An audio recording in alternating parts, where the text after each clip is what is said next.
औज़ुबिल्लाहिमिनश्शैतानिर्रजीम बिस्मिल्लाहिर्रहमानिर्रहीम अस्सलामु अलैकुम वरहमतुल्लाहि वबरकातुहू।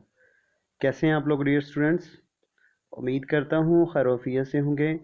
आज की इस वीडियो में हम 10th क्लास की फ़िज़िक्स का चैप्टर नंबर 14 करंट इलेक्ट्रिसिटी उसके न्यूमेरिकल्स सॉल्व करेंगे। आप आए हैं मेरे चैनल लर्नर्स इन पे, मेरे साथ रहिएगा।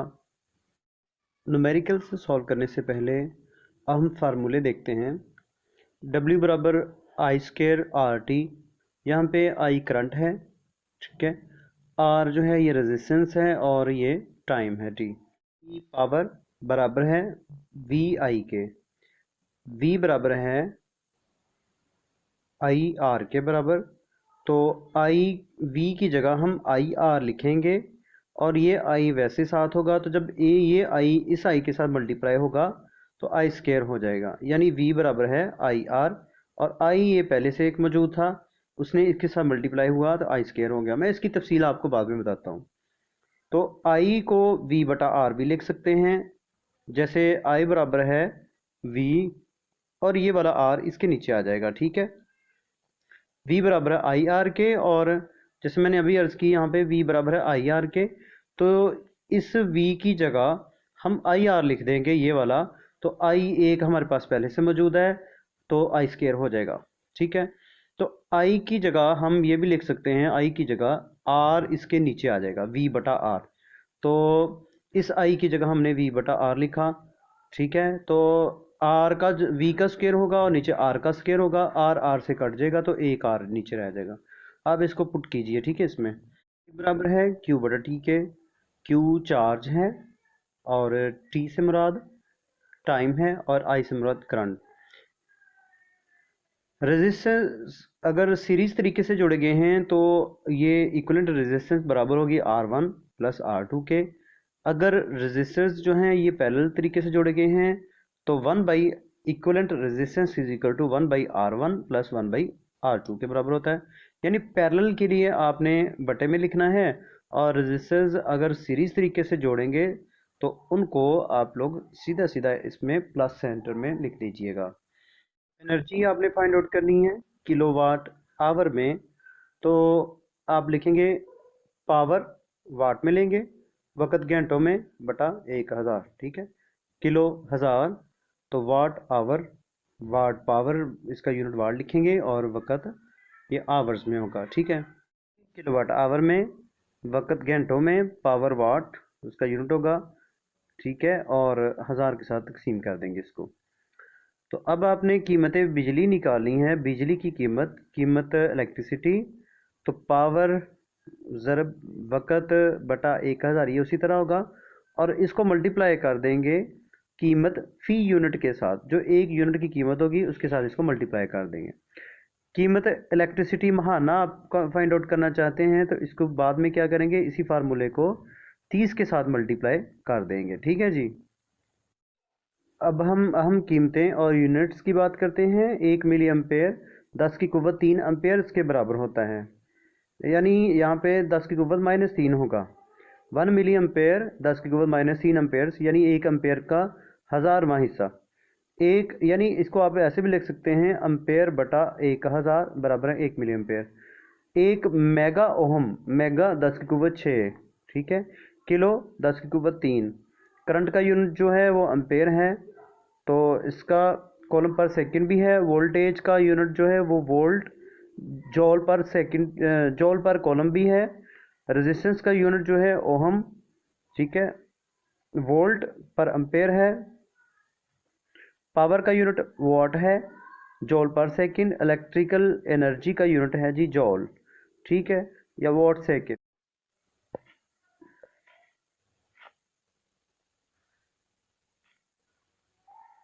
दर्ज झैल सवालात का मुख्तसर जवाब दें। मतलब यहाँ पे लिखे है इलेक्ट्रिक करंट क्या है। किसी क्रॉस सेक्शनल एरिया में से इलेक्ट्रिक चार्जेस के बहाव की शरह को करंट कहते हैं। अगर किसी एरिया में वक़्त टी के दौरान क्यू चार्ज गुजरता हो तो इसमें बहने वाला करंट आई इस तरह होगा, चार्ज बटा वक़्त बराबर किसके है, करंट के। करंट को आई से लिखा जाता है, चार्ज को क्यू से रिप्रेजेंट किया जाता है और वक़्त को टी से। तो इसका यूनिट क्या होगा, एम्पेयर, ठीक है।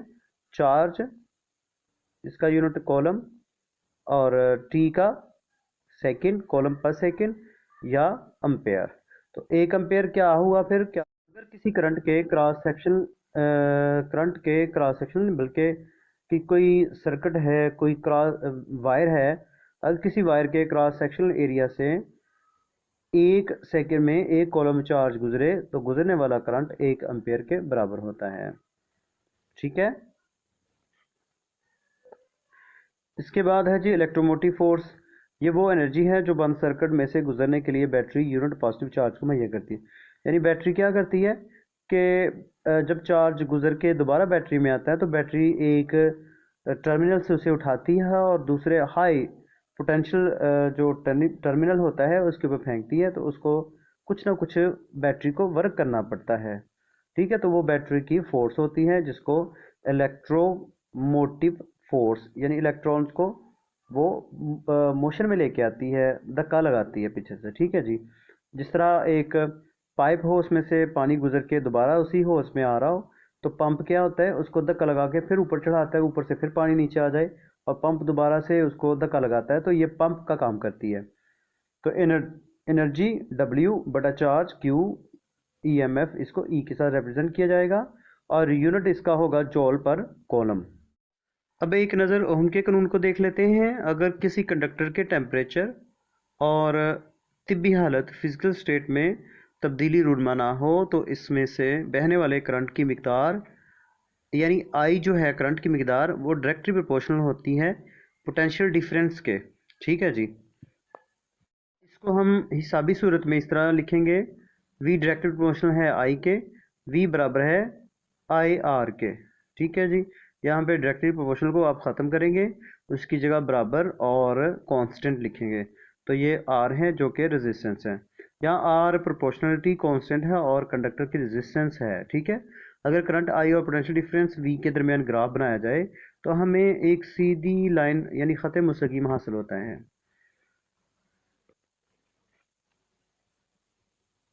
रेजिस्टेंस का यूनिट यहाँ पे ओम है, तो ओम की डेफिनेशन क्या करेंगे आप, पहले रेजिस्टेंस की देख लें। किसी मटेरियल की वो खासियत जो इसमें बहने वाले करंट के ख़िलाफ़ मज़ाहमत पेश करती है, यानी करंट के बहाव जो है उसमें रुकावट को रेजिस्टेंस कहते हैं। इसका यूनिट ओम है, तो इसकी डेफिनेशन क्या होगी, जब किसी कंडक्टर के सिरों के दरमियान पोटेंशियल डिफरेंस 1 वोल्ट हो तो इसमें से बहने वाले करंट की मिकदार 1 एम्पेयर हो तो इसकी रेजिस्टेंस 1 ओम होगी। यानी ये जो ऊपर हमने अभी पढ़ा है ना, यहाँ से आप निकाल सकते हैं, यहाँ से ही आर को यहाँ पे आप लिखें ना तो आई वी के नीचे ले जाएं, तो ये पोटेंशियल डिफरेंस होगा, इसका जो यूनिट है वो वोल्ट है और ये आई उसके नीचे होगा, ये करंट इसका एम्पेयर होगा, ठीक है। इसी से आप इस डेफिनेशन को आप लिखेंगे। अच्छा, उसके बाद हमारे पास एक रेजिस्टेंस में सर्फ शुदा एनर्जी की वजाहत कीजिए, नेल जोल का कानून भी बयान कीजिए। तो यहाँ पे फ़र्ज़ करें कि दो पॉइंट्स के दरमियान पोटेंशियल डिफरेंस वी वोल्ट है। अगर इन निकात के दरमियान एक कॉलम चार्ज बह रहा हो तो इसकी मुहैया करदा एनर्जी की मिकदार वी जॉल होगी। लिहाजा जब कॉलम क्यू कॉलम चार्ज और इस दो पॉइंट्स के दरमियान बह रहा हो तो हमें क्यू वी जॉल एनर्जी हासिल होगी। अगर हम इस एनर्जी को W से जाहिर करेंगे तो फिर हम कैसे लिखेंगे इसको, W बराबर है क्यू वी के, तो यहाँ पे I बराबर है Q बटा T के, ठीक है। लिहाजा T सेकंड में हासिल शुदा एनर्जी क्या होगी, तो W बराबर है क्यू वी के और यहाँ पे I बराबर है Q बटा T के, बराबर है आई टी के, यानी I बराबर Q बटा T था, T को आप इधर मल्टीप्लाई कर दें, Q बराबर है आई टी के, ठीक है। तो W बराबर क्यू वी था, तो Q को उठाएं, उसकी जगह आई टी लिख दें, Q की जगह आई टी यहाँ पे लिखते हैं, ठीक है। तो आप जानते हैं V की जगह V बराबर आई आर के, तो यहाँ पे आप आई आर लिख दें, I को I से मल्टीप्लाई करें I का स्क्वायर और आर टी लिख देंगे, ठीक है जी।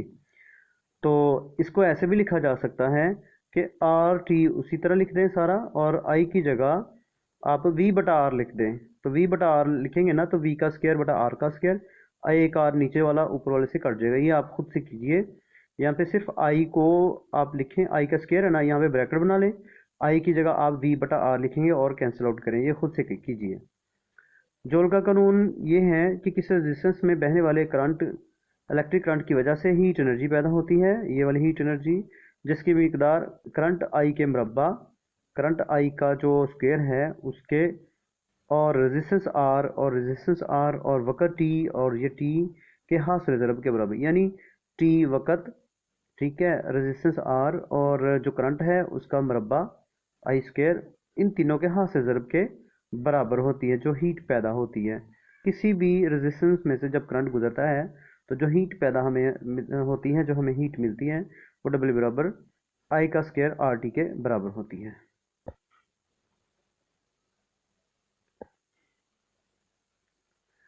इसके बाद है जी पैरेलल तरीके से जोड़े गए रेजिस्टेंस की आम खसूसियात। तो अगर पैरेलल तरीके से जोड़े गए हैं तो वोल्टेज सेम होते हैं, हर रेजिस्टेंस के ऊपर वोल्टेज क्या होंगे, सेम होंगे। अगर पैरेलल तरीके से जोड़े गए हैं तो करंट जो है ये हर एक रेजिस्टेंस का करंट जमा करेंगे तो वो एक्चुअल करंट के बराबर होगा। तो आई बराबर है वी बटा आर, आई वन आप कैसे फाइंड आउट करेंगे, वी बटा आर वन। तो आई टू भी इस तरह, और आई थ्री भी ऐसे ही फाइंड आउट करेंगे। ठीक है जी, ये देख लीजिए।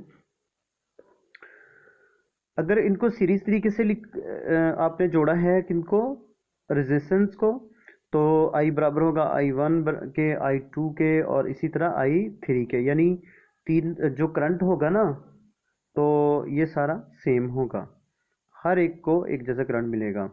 किसमें, जब सीरीज तरीके से जोड़ा गया हो। तो वोल्टेज वोल्टेज हर एक में क्या होंगे, मुख्तलिफ होंगे, यानी तीनों के वोल्टेज आप जमा करेंगे तो वो एक्चुअल वोल्ट्स के बराबर होगा। ठीक है।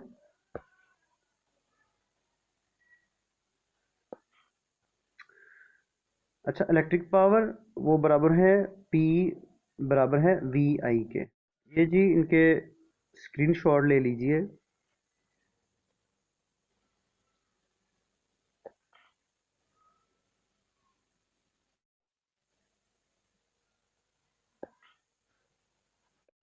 हमारे पास पहला न्यूमेरिकल है, एक वायर में से 1 मिनट में 3 मिली एम्पेयर करंट बहता है, यानी करंट की मिकदार दी हुई है 3 मिली एम्पेयर।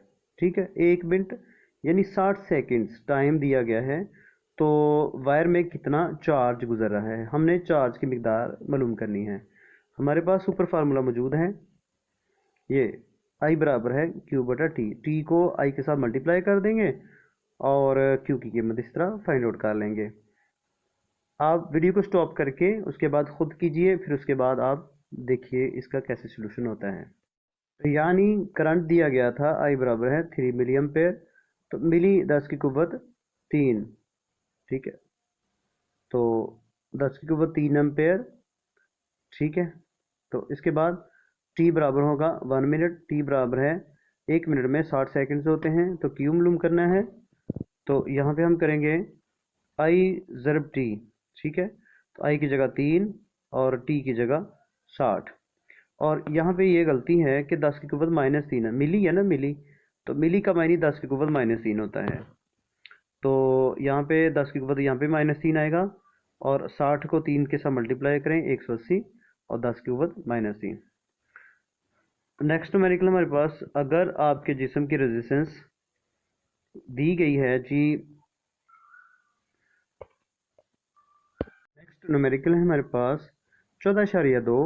अगर आपके जिस्म की रेजिस्टेंस 1 लाख ओहम हो और आप 12 वोल्टेज बैटरी के टर्मिनल को मास करें, तो आपके जिस्म से कितना करंट बहेगा। अगर आपकी जिल्द गीली हो, जिसकी वजह से सिर्फ 1000 ओहम की रेजिस्टेंस है, तो इस बैटरी की वजह से आपके जिस्म से कितना करंट गुजरेगा। हमारे पास दो सिचुएशंस हैं, फर्स्ट में 1 लाख ओहम है और सेकंड जो है वो 1000 ओहम है। जब आपका जिस्म जो है वो गीली हालत में ना हो तब 1 लाख ओहम, और जब आपके जिस्म गीली हालत में है तो फिर 1000 ओहम, यानी रेजिस्टेंस जो है ये कम हो जाती है। R one equal to 1 lakh ohm होगी, ठीक है, वी इजिकल टू 12 वोल्ट्स, और आर टू बराबर है 1000 ओहम। आई आपने आई वन निकालना है, आई टू निकालना है, यानी करंट जब 1 लाख ओहम हो, रेजिस्टेंस तब मालूम करेंगे, और उसके बाद आई टू जो हमारे पास दूसरा करंट है वो मालूम करना है जब हमारे रेजिस्टेंस जो है वो 1000 ओहम हो। आई बराबर है वी बटा आर, पी हमारे पास 12 वोल्टेज हैं और यहाँ पे आर जो है 1 लाख ओहम है, 10 की कुव्वत 5। ठीक है जी। तो 10 की कुव्वत 5 को ऊपर ले जाएं अम्पेयर में। आप यहाँ से यहाँ पे जिसके साथ यहाँ पे इशारिया ना हो उसके यहाँ पे इशारिया होता है, तो आपने ये वाला रेफरेंस पॉइंट होता है, तो आपने इशारिया को उठा के यहाँ पे लिखना है। तो 10 की कुव्वत 1 होगी, तो इसमें ये प्लस कर देंगे तो 10 की कुव्वत -4 हो जाएगी। ठीक है जी। I2 निकालना है V बटा R2। V 12 है, R2 हमारे पास 1000 है, तो 1000 को आप लिख सकते हैं 10 की कुव्वत -3। ठीक है। तो इस तरीके से हमारे पास I2 बराबर होगा 1.2 ज़रब 10 की कुव्वत -2। यानी इसका भी यहाँ से इशारे उठाएं, यहाँ पे लेके आएँ, 10 की कुव्वत 1 और ये 10 की कुव्वत -3, तो इन दोनों को जमा कर दें, 10 की कुव्वत -2 रह जाएगी। अगला न्यूमेरिकल हमारे पास 14.3 है। एक कंडक्टर की रेजिस्टेंस 10 मेगा ओहम है। अगर इसकी अतराफ में 100 वोल्टेज का पोटेंशियल डिफरेंस हो तो इसमें से गुजरने वाला करंट मिली एम्पेयर्स में मालूम कीजिए। तो रेजिस्टेंस कितनी है हमारे पास 10 मेगा ओहम, तो मेगा 10 की कुव्वत 6 होता है। ठीक है। तो पोटेंशियल डिफरेंस हमारे पास 100 वोल्ट्स हैं, तो करंट फाइंड आउट करना है। तो हमारे पास फार्मूला है V बराबर आई आर के। तो I बराबर है V बटा आर। V हमारे पास 100 है, रेजिस्टेंस हमारे पास है 10 ज़रब 10 की कुव्वत 6। ठीक है जी। तो 6 और 1 7 होगा, यानी ऊपर 2 है, तो 6 और 1 7, 7 को ऊपर ले जाए माइनस का 7 और जमा 2 कर दें, 10 की कुव्वत -5 एम्पेयर। तो अब इसको हमने मिली एम्पेयर में फाइंड आउट करना है जी। ठीक है जी। तो ये एम्पेयर में हमारा आंसर है, इसको हम कन्वर्ट करेंगे मिली एम्पेयर्स में। तो I बराबर है 10 की कुव्वत -5 एम्पेयर था, इसको मिली में चेंज करना है, तो 10 की कुव्वत -3 और नीचे भी 10 की कुव्वत -3। ऊपर जो 10 की कुव्वत -3 है उसकी जगह m लिख दें, यानी मिली लिख दें जी। ठीक है जी, मिली लिख दिया। तो ये 10 की कुव्वत -3 ऊपर जाके जमा का हो जाएगा, जमा का 3 और माइनस का 5, 10 की कुव्वत -2 रह जाएगा। ठीक है। I बराबर है 10 की कुव्वत -2 मिली एम्पेयर। नेक्स्ट न्यूमेरिकल है हमारे पास 14.4। एक कंडक्टर के अतराफ पोटेंशियल डिफरेंस 10 वोल्ट है। अगर इस कंडक्टर में से 1.5 एम्पेयर करंट बह रहा हो तो इस करंट से 2 मिनट में कितनी एनर्जी आप हासिल करेंगे। तो W बराबर आई स्क्र आर टी, इस फार्मूले का यूज़ करेंगे हम। चलें लिखते हैं हम। V बराबर है, गिवन डेटा है हमारे पास 10 वोल्ट्स, I बराबर है 1.5 मिली एम्पेयर। ठीक है। 1.5 एम्पेयर्स है, तो t बराबर है हमारे पास 2 मिनट्स, यानी 2 को आप 60 से मल्टीप्लाई करें 120 सेकेंड्स आ जाएंगे। तो W बराबर है हमारे पास आई स्क्र आर टी। तो R को आप ऐसे लिख सकते हैं, इस I को साइड पे करें, V बराबर आई आर होता है ना, तो I को एक को अंदर लिख दिया और R के साथ और ब्रैकेट डाल दी और T को बाहर लिख दिया। ठीक है। तो यहाँ पे ये I वैसे रहेगा, एक I अंदर चला गया था, तो I को हम लिखेंगे, आई आर को हम लिखेंगे V बराबर आई आर के बराबर होता है। ठीक है। तो यहाँ पे I की कीमत दी हुई है 1.5, V हमारे पास 10 है और T हमारे पास 120 है। इन तीनों को मल्टीप्लाई कर दें, आपके पास 1800 जूल एनर्जी आ जाएगी। ठीक है। अभी तक हमने 4 न्यूमेरिकल सॉल्व कर लिए हैं, तो बाकी हम इंशाल्लाह नमाज के बाद सॉल्व करते हैं। अब हम न्यूमेरिकल नंबर 14.5 सॉल्व करेंगे। यहाँ पे दो रेजिस्टेंस दी हुई हैं, एक 2 के ओहम की और दूसरी 8 किलो ओहम की है। ठीक है जी। तो किस तरीके के साथ ये कौन सा अरेंजमेंट है, किस तरीके के साथ ये जुड़ी हुई हैं, ये सीरीज तरीके के साथ जोड़ी गई हैं। अगर इस जोड़ के अतराफ 10 वोल्टेज की बैटरी लगा दी जाए तो आपने मालूम करना है कि सीरीज जोड़ की मुसावी रेजिस्टेंस, हर रेजिस्टेंस में से बहने वाला करंट, हर रेजिस्टेंस के अतराफ पोटेंशियल डिफरेंस। यहाँ पे रेजिस्टेंस 1 है हमारे पास 2 किलो ओम की, तो के की जगह 10 की कुव्वत 3, R2 हमारे पास 8 है, 8 किलो ओम। तो यहाँ पे जो के है किलो, उसकी जगह हमने 10 की कुव्वत 3 लिख दिया, बाकी वैसे के वैसे। तो वोल्टेज हमारे पास कितने हैं, 10 वोल्टेज। ठीक है। तो अब हम क्या करेंगे कि मुसावी रेजिस्टेंस मालूम करेंगे, तो हर एक रेजिस्टेंस में बहने वाला करंट और पोटेंशियल डिफरेंस मालूम करेंगे। तो रेजिस्टेंस को जोड़ा कैसे जाता है, ये एक डायग्राम है, इसमें आप देखें R1, R2, R3 और R4। यहाँ पे ये जो रेजिस्टेंस हैं ये सीरीज तरीके के साथ जोड़ी गई हैं। ठीक है जी, यानी कि एक रेजिस्टेंस की सिंबल ये वाली होती है। तो रेजिस्टेंस को आप ऐसे के एक की राइट साइड का जो बाजू है दूसरी रेजिस्टेंस के लेफ्ट साइड के बाजू के साथ जोड़ दिया जाता है। तो इस तरीके से इनको अरेंज कर लिया जाता है। तो पैरेलल तरीके में ये होता है कि इसका लेफ्ट साइड इसकी लेफ्ट साइड के साथ बांध दें और इसकी लेफ्ट साइड जो है इसकी लेफ्ट साइड के साथ जोड़ दें। तो राइट साइड जो है वो राइट साइड के साथ जोड़ दी जाती है। तो इस तरीके के साथ ये जो पैरेलल रेजिस्टेंस है इनको जोड़ा जाता है। तो आखिर पे क्या किया जाता है कि बैटरी जो आती है उसको इसके साथ बैटरी का एक पॉजिटिव टर्मिनल इसके साथ जोड़ दें और नेगेटिव इसके साथ जोड़ दें, या पॉजिटिव इसके साथ जोड़ दें या नेगेटिव इसके साथ जोड़ दें। तो सेम यही ऐसे ही करेंगे।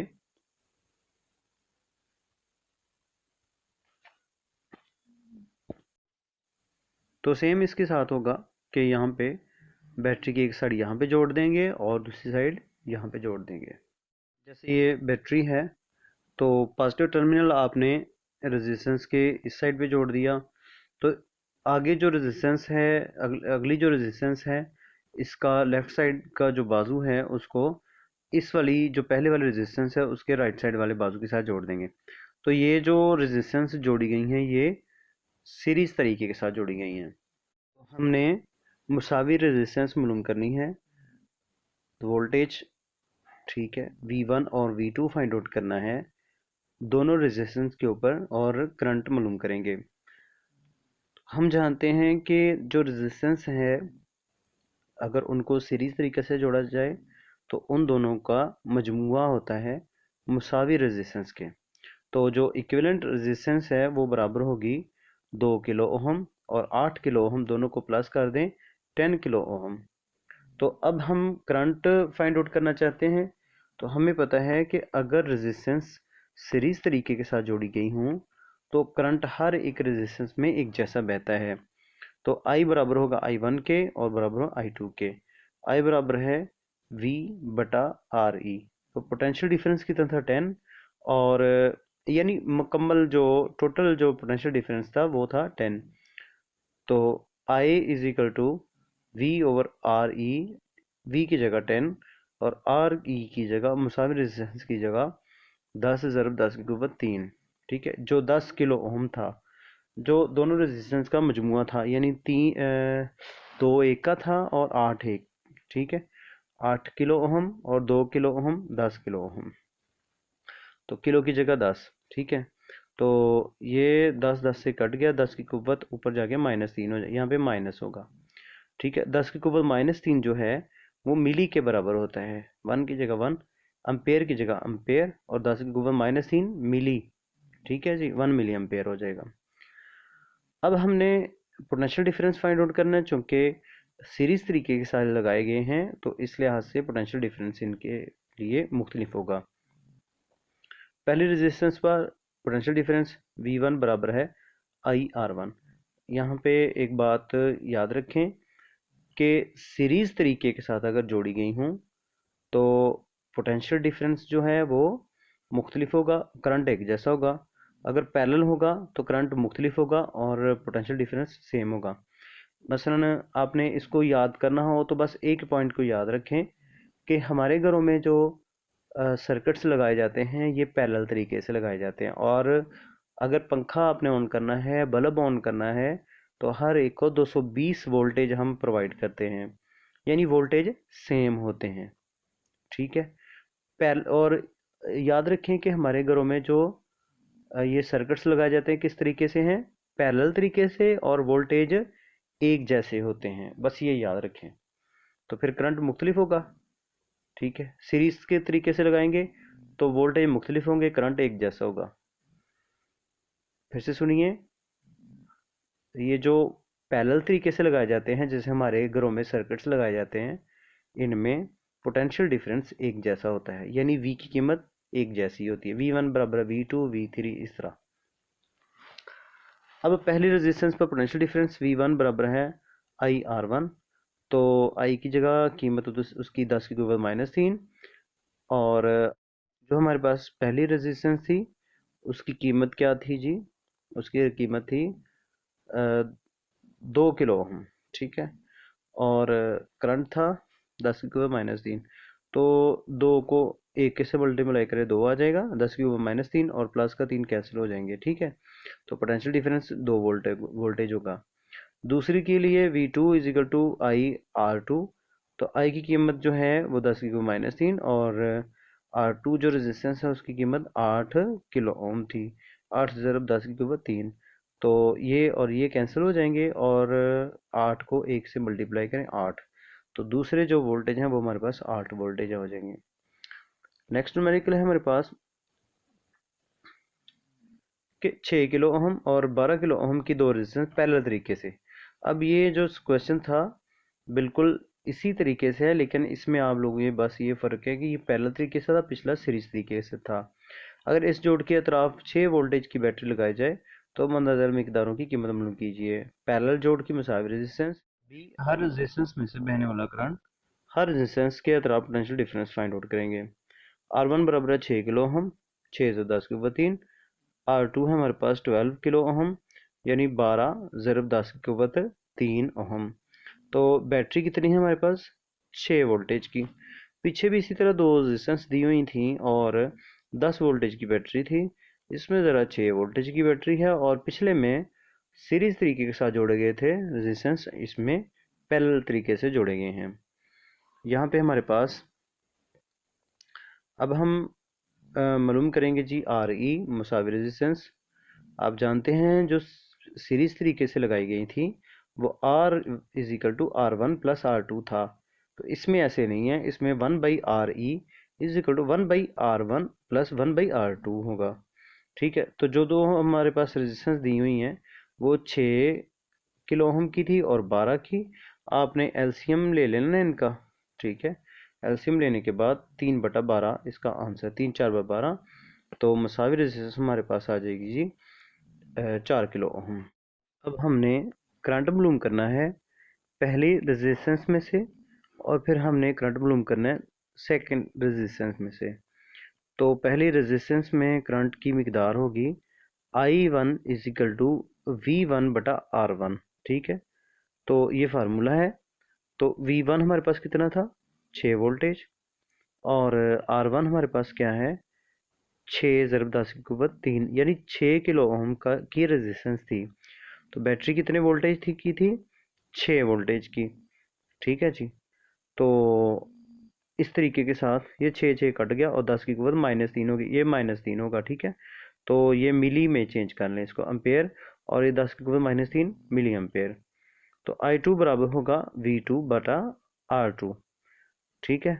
तो इस तरीके से V2 जो है ये 6 होगी, R2 8 किलो ओम थी, 8 ज़रब 10 की पावर -3 होगी, ठीक है जी। 10 की पावर 3 होगी, जब ये ऊपर जाएगी -3 हो जाएगी, तो हमारे पास आ जाएगा 0.5 क्रॉस 10⁻³ तो ये -3 जो है इसको हमने मिली में चेंज कर देंगे। क्योंकि रेजिस्टेंस के पैरेलल जोड़ में वोल्टेज एक जैसा रहता है, तो उसने कहा था कि वोल्टेज भी फाइंड आउट करें, तो वोल्टेज V बराबर है V1 बराबर V2, और कितना होगा वो 6 वोल्टेज होगा। हमारे पास नेक्स्ट है जी 14.7, एक इलेक्ट्रिक बल्ब पर 220 वोल्टेज 100 वाट लिखा हुआ है, तो इस बल्ब के फिलामेंट के रेजिस्टेंस मालूम कीजिए। अगर बल्ब को रोजाना 5 घंटों के लिए रोशन किया जाए तो इस बल्ब पर एक महीना यानी 30 दिनों में जो खर्च होने वाली एनर्जी है वो फाइंड आउट करें। तो किस फॉर्म में, किलोवाट आवर में। तो बल्ब का वोल्टेज कितने हैं, ये 220 वोल्टेज का है। बल्ब का पावर कितना है जी, P बराबर है 100 वाट का बल्ब है। दिन में कितने आवर्स इस्तेमाल होता है बल्ब, 5 आवर्स, ठीक है जी। तो बल्ब की रेजिस्टेंस आप फाइंड आउट करें और बल्ब की इस्तेमाल करदा एनर्जी आपने फाइंड आउट करनी है। तो इसके लिए हम फार्मूला इस्तेमाल करेंगे, P बराबर है I²R। तो I बराबर है V/R, I की जगह V/R लिख दिया, V का स्क्वायर बटा R का स्क्वायर हो जाएगा, एक R इस R से कैंसिल हो जाएगा, R रह जाएगा, तो V² बटा R। तो आपने यहाँ से आर फाइंड आउट करना है, आर को इस तरफ पी की जगह और पी को आर की जगह ले जाएं। पी हमें जो कि दिया गया है वो 100 वाट है और वोल्टेज कितने हैं, 220 वोल्टेज हैं। तो इस तरीके के साथ हम आर की कीमत फाइंड आउट करते हैं। तो यहाँ पे आप लोग ये देखें कि हमें रेजिस्टेंस उसने पूछी हुई थी तो पावर दी हुई थी, तो हम एक ऐसा कम्बिनेशन ढूंढेंगे जो हमारे पावर जो दी गई है वो इस्तेमाल कर सकें और रेजिस्टेंस को फाइंड आउट कर सकें। P बराबर है आई का स्क्वायर आर, यानी वी आई से भी आप स्टार्ट कर सकते हैं, ठीक है जी। तो इस तरीके से हम रेजिस्टेंस मालूम करेंगे। इस तरह V का स्क्वायर था तो V कितना था, 220। 220 का स्क्वायर ये आ जाएगा हमारे पास 48,400, और नीचे उसकी जो पावर थी वो 100 वाट की थी, यहाँ पे नीचे हम 100 लिख देंगे। तो ये दो सिफर से कैंसिल, तो 484 बच गया। 484 ओम उसकी रेजिस्टेंस होगी। 30 दिन में वक़्त कितना है जी, हर रोज़ 5 घंटे चलता है, तो 30 दिनों में कितना होगा कि 30 को 5 के साथ मल्टीप्लाई कर दें, 150 आवर्स होगा। तो एनर्जी आपने किलोवाट पर आवर में फाइंड आउट करनी है, तो घंटे यानी वक़्त घंटों में होगा और पावर जो है ये वाट में, और नीचे 1000 लिख देंगे। तो कितने घंटे चलता है ये, 150, 150 घंटे, ठीक है। तो पावर क्या है, 100 वाट है, तो नीचे 1000 लिखते हैं, ठीक है, फार्मूले का। तो इसको कैलकुलेशन इसकी कर लें तो ये 15 किलो वाट आवर आ जाएगा, ठीक है। नेक्स्ट न्यूमेरिकल हमारे पास 14.8 है। एक चमकते हुए बल्ब पर 150 वाट लिखा हुआ है जो कि 95 ओम के रेजिस्टेंस पर जल रहा है। तो यहाँ पे हमारे पास पावर जो है 150 वाट है, रेजिस्टेंस 95 ओम है। तो कहता है कि क्या ये बल्ब 120 वोल्टेज या 220 वोल्टेज के सर्किट में इस्तेमाल करने के लिए बनाया गया है। आप इसको साबित करके दिखाएं कि ये उसकी जो वोल्टेज है वो 120 वोल्टेज के लिए है या 220 वोल्टेज के लिए। ठीक है, हमारे पास पावर है और रेजिस्टेंस है, तो वही फार्मूला यूज़ करेंगे जो हमने पिछले न्यूमेरिकल में इस्तेमाल किया था कि P is equal to V square बटा आर। तो V जो है ये हमने फाइंड आउट करनी है, तो V यहीं पे रहने दें, R को P के साथ मल्टीप्लाई कर दें। तो पावर उसकी 150 है, रेजिस्टेंस 95 है, इसको मल्टीप्लाई कर लें, इधर भी स्क्वायर रूट ले लें, इधर भी स्क्वायर रूट ले लें, तो हमारे पास 120 वोल्टेज उसका रिजल्ट आ जाएगा। तो पोटेंशियल डिफरेंस क्या हुआ, 120 वोल्टेज। तो ये बल्ब जो है 120 वोल्टेज के सर्किट के लिए इस्तेमाल के लिए बनाया गया है। नेक्स्ट है हमारे पास 14.9, एक घर में लगाए गए 60 वाट, ठीक है, के 10 बल्ब हैं जो रोज़ाना 5 घंटे चलते हैं, यानी 5 घंटे उनको इस्तेमाल करना है।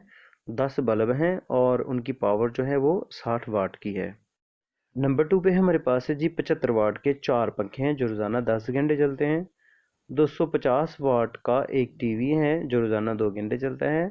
1000 वाट की एक इलेक्ट्रिकल इस्त्री है जो रोज़ाना 2 घंटे इस्तेमाल की जाती है। अगर इलेक्ट्रिसिटी के यूनिट की कीमत 4 पे हो तो आपने उसका 30 दिन का बिल जो है ये कैलकुलेट करना है। तो टाइम हमारे पास 5 घंटे लेता है कौन, 10 बल्ब की पावर यानी 600 वाट है। तो एक एक बल्ब की जो पावर है 6 वाट है, तो 10 की क्या हुई, 600 वाट। 4 पंखे जो हैं उनकी पावर जो टोटल बनेगी वो 300 वाट है, एक की 75 वाट है तो 4 चल रहे हैं। इससे हमारे पास है जी एक ही है, ठीक है। तो ये कितने वाट की, 1000 वाट की होती है। टीवी की पावर ये 250 वाट का होता है और एक ही है, ठीक है। और कीमत हमारे पास एक यूनिट की 4 रुपये है। तो 10 बल्ब 5 घंटे चलते हैं, तो 4 पंखे 10 घंटे, इस्त्री जो है वो 2 घंटे चलती है, टीवी जो है वो 2 घंटे चलता है, ठीक है। तो ये देखिए कि बिजली का बिल हमने फाइंड आउट करना है, तो बिल की सर्व करदा एनर्जी पावर वॉट में, वक़्त, और उसके बाद 1000 नीचे लिखेंगे। तो कितने घंटे चलते हैं जी ये, 5 घंटे। पावर कितनी है उनकी, 600। दिन कितने चलते हैं वो, जी ये 30 दिन, ठीक है। बल्ब की हम कैलकुलेट कर रहे हैं, तो इनके कितने यूनिट्स आ गए, 90 यूनिट्स, ठीक है। ये पास रख लें अपने। पंखों की सर्व करदा एनर्जी, तो कितने पंखे हैं जी हमारे पास, 10 हैं, ठीक है। एक पंखे की कितनी पावर है, 300 वाट। कितने घंटे चलते हैं ये, ठीक है 10 घंटे चलते हैं, और कितने दिन, 30 दिन चलते हैं। तो ये हमारे पास यूनिट्स आ गई इसकी भी 90। जो इस्त्री है ना, ये इसकी पावर जो है वो 1000 वाट की है। कितने घंटे चलती है ये, 2 घंटे। कितने दिन, 30 दिन, ठीक है, बटा 1000, तो हमारे पास 60 यूनिट्स ले लेती है। तो टीवी, इसकी सर्व करदा एनर्जी, टीवी हमारे पास 250 वाट लेता है। तो कितने घंटे चलता है, 2 घंटे, और उसके साथ ये कितने दिन, 30 दिन, बटा 1000। तो ये करने के बाद हमारे पास इसकी 15 आ जाएगी, ठीक है जी। तो अब टोटल सर्व करदा यूनिट्स कितने हुए, 90 जमा 90 बल्ब के, फिर उसके पंखों के, इस्त्री के, फिर टीवी के, ठीक है। ये 255 यूनिट्स हमने इस्तेमाल कर ली है। तो बिजली का बिल जो है वो कैलकुलेट करना है आपने। तो 4 रुपये का यूनिट है, अब तो इतना तो नहीं है, तो 4 रुपये का यूनिट है, इसको आप इससे मल्टीप्लाई करें तो ये 1020 आ जाएगा। बिजली का माहाना बिल 1020 रुपये होगा। नेक्स्ट हमारे पास न्यूमेरिकल है 14.10 है कि एक 100 वाट का बल्ब है, ठीक हो गया, यानी बल्ब की जो पावर है वो 100 वाट है, और 4 किलोवाट पावर पानी के हीटर को 250 वोल्टेज की सप्लाई के साथ जोड़ दिया गया है। तो हीटर की जो पावर है वो है 4 किलोवाट। तो सप्लाई कितनी है, 250, यानी जो पावर सप्लाई आप इस्तेमाल कर रहे हैं कितने वोल्टेज की है, वो 250 वोल्टेज है, वोल्टेज नेशनल डिफरेंस होगा। तो मालूम करें हर इम्प्लाइंसेस में बहने वाला करंट, यानी इसमें जो करंट बहेगा बल्ब के अंदर और हीटर के अंदर ना, इस्तेमाल के दौरान हर इम्प्लाइंसेस की रेजिस्टेंस, इसकी रेजिस्टेंस हम फाइंड आउट करेंगे इसकी, ठीक है जी। तो उसके लिए हमने I1 लिखा, ये बल्ब के लिए, ये उसके लिए हीटर के लिए, ये रेजिस्टेंस बल्ब की, ये हीटर की। तो बल्ब में बहने वाला जो करंट होगा वो फाइंड आउट करें, P बराबर VI। तो आपने इसको I1 कहा था, I1 लिख लें। तो इसको P1 कहा था, इसको P कहा, P जो है ये पावर है किसकी, बल्ब की। तो पावर यहाँ पे आप 100 लिखते हैं, और आपने करंट फाइंड आउट करना है तो इसको I1 लिख दें, ठीक है। और यहाँ पे V की जगह 250 लिख दें। तो इस तरीके के साथ आप I1 फाइंड आउट कर लेंगे। कीमतें दर्ज कर दें, ठीक है, पावर की और जो पोटेंशियल डिफरेंस है उसकी। तो हमारे पास 0.4 एम्पेयर इसका करंट होगा। तो हीटर में बहने वाला करंट फाइंड आउट करना है, तो P बराबर है VI के, P2 होगा और I2 होगा। तो I2 यहीं पे रहने दें, V को उसके नीचे ले जाएं। तो इसके बाद कीमतें दर्ज कर दें। पावर जो है वो उसकी हीटर की है 4 किलो ओहम। तो 4 × 10 की कुव्वत 3, और V 250 का कैलकुलेट करने के बाद हमारे पास 16 एम्पेयर जो है ये इसका करंट आ जाएगा। अब हमने क्या फाइंड आउट करना है, रेजिस्टेंस। तो हम जानते हैं V बराबर IR, तो I1 R1 तो इज इक्वल टू V हमारे पास 250 है, I1 जो है वो 0.4 अभी हमने कैलकुलेट किया, R1 हमारे पास हमने फाइंड आउट करनी है। तो R1 को यहीं पे रहने दें, 0.4 को इसके नीचे ले जाएं। तो ये 625 ओहम रेजिस्टेंस आ गई किसकी, बल्ब की। उसके बाद हीटर की रेजिस्टेंस हमने फाइंड आउट करनी है। तो यही फार्मूला लगाएंगे कि V is equal to IR, ठीक है। तो V की जगह 250 होगा, I की जगह जो है उसकी कीमत होगी, अभी हमने फाइंड आउट किया 16 एम्पेयर, ठीक है जी। तो इसकी जगह 16 एम्पेयर लिख देंगे, और R2 हम फाइंड आउट कर लेंगे। V बराबर है IR, तो V बराबर है I2 R2। तो यहाँ पे R2 हमने फाइंड आउट करना है, I2 की कीमत है 16, 16 इसके नीचे आ जाएगा। तो ये इस तरह 15.625 ओहम आ जाएगी। तो हमारे पास है जी 14.11 एक रजिस्टर जिसकी रेजिस्टेंस 5.6 ओहम है। इसे एक मामूली रेजिस्टेंस वाली वायर के ज़रिए 3.0 वोल्टेज की बैटरी के साथ जोड़ दिया गया है। अगर इसकी रेजिस्टेंस में जो करंट बहता है वो है 0.5 एम्पेयर, तो मालूम कीजिए रेजिस्टेंस में सर्फ होने वाली पावर, बैटरी की कुल पैदा होने वाली पावर, इन दोनों मिकदारों के दरमियान फ़र्क की वजह भी बयान करें। तो अब हमारे पास ये लास्ट न्यूमेरिकल है इस चैप्टर का।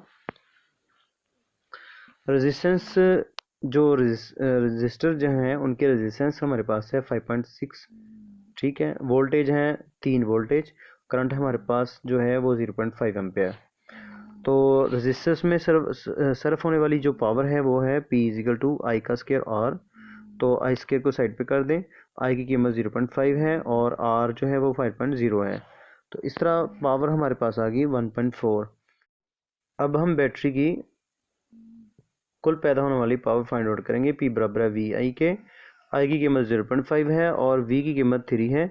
अब इसको आप मल्टीप्लाई कर लें तो 1.5 वाट पावर आ जाएगी हमारे पास बैटरी की। तो अब हम फाइंड आउट करेंगे इनमें डिफरेंस क्या है।